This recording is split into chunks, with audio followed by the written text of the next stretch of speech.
పచ్చగున్న చెట్టు మీదనే ఏ పక్షులైనా వాళ్తాయి. ఎండిపోయిన చెట్టు కింద ఎవ్వలుండరు. ఏ పక్షులొచ్చినా వాలయి. గట్లనే పదవిలో లేని పార్టీలో ఎవ్వలుండరు.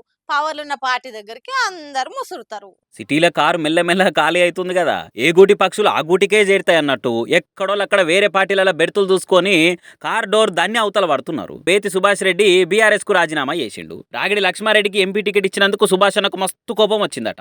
అందుకే పార్టీకి రాజీనామా పెట్టి బీజేపీలో చేరుతున్నట. ఈటెల సార్ను గెలిపించేందుకు ప్రసారం కూడా సురి చేసిండు. రాగిడి లక్ష్మారెడ్డిని ప్రకటించి నెల రోజులు అవుతుంది. అప్పటి సంది ఇష్టం లేకుంటే మరి ఇన్నొద్దులు ఎందుకు ఆగిండో సారు.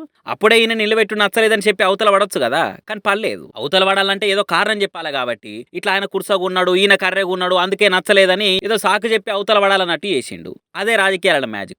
అయితే ఈటల రాజేందర్ ఉద్యమకారుడని బీజేపీలో ఆయనకు టికెట్ ఇచ్చిరని అంటున్నాడు సారు. మరి నీకు కూడా కార్ పార్టీ 2 సార్లు టికెట్ ఇచ్చింది కదన్నా, యాద్ మరిస్తే ఎట్లా? పోతే గౌరవంగా పోవాలా గానీ ఇట్లా దుబ్బెత్తి పోసుకుంటా పోవుడేంది? ఇన్నొద్దులు నీకు పార్టీలో అవకాశం ఇచ్చినంత దండిగా అన్నట్ట ఆ గౌరవం ఉండదా అని చురుకులు పెడుతురట ఈయన మాటలు ఇన్నోళ్ళిగా.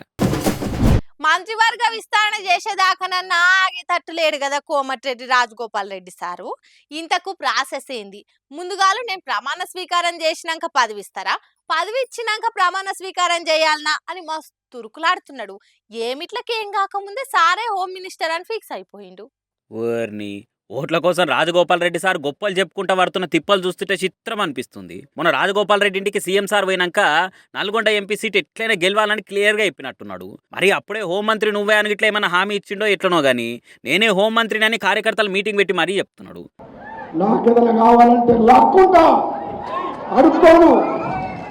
నాకు కావాల్సింది అది ఎవరిస్తారంటే ప్రజల ఆశీస్సులు. భువనగిరి ప్రజలు, పార్లమెంట్ నియోజకవర్గ ప్రజలు రేపు రాబోయే పార్లమెంట్ ఎన్నికల్లో అవతలకి మైండ్ బ్లాంక్ అయ్యే తీర్పు వస్తే అవసరమైతే అధిష్టానం దిగి వచ్చి మంత్రి పదవి ఇస్తుంది. నేను మంత్రి అయితే మావాడు నేను ఒకటి చెప్పిండు, నువ్వు హోంమంత్రి కావాలన్నాడు.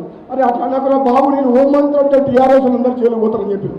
నాకు కావాల్సింది నాకు రావాలంటే భువనగిరిలో భారీ మెజార్టీ తోటి గెలిపిర్రి, నేను మంత్రి అయితా, నేను హోంమంత్రి కావాలని ప్రజలు బలంగా కోరుకుంటారని చెప్పిండు. నేను గనక హోంమంత్రి అయితే బీఆర్ఎస్ వాళ్ళనే మొదలు జైలుకు పంపుతా, అందుకే నేను హోంమంత్రి కావద్దని బీఆర్ఎస్ నేతలు కోరుకుంటారు అని చెప్పుకొచ్చిండు. ఈయనటోళ్ళు కాంగ్రెస్ కార్యకర్తలు అయితే చెప్పేటాయన కోమటిరెడ్డి రాజగోపాల్ రెడ్డి అన్నట్టు ఏమని చెప్తుండా సారు. నువ్వు హోంమంత్రి కావద్దని బీఆర్ఎస్ వాళ్ళు కాదు మీ సొంత పార్టీ వాళ్ళే అనుకుంటున్నారట. ముందుగా అది చూసుకోరు సారు.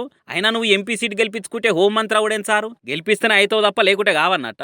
ఇంతేనా నీ పతారా అని చురుకులు పెడుతురుగా ఈ ముచ్చటిన సోషల్ మీడియా నెటిజన్లు.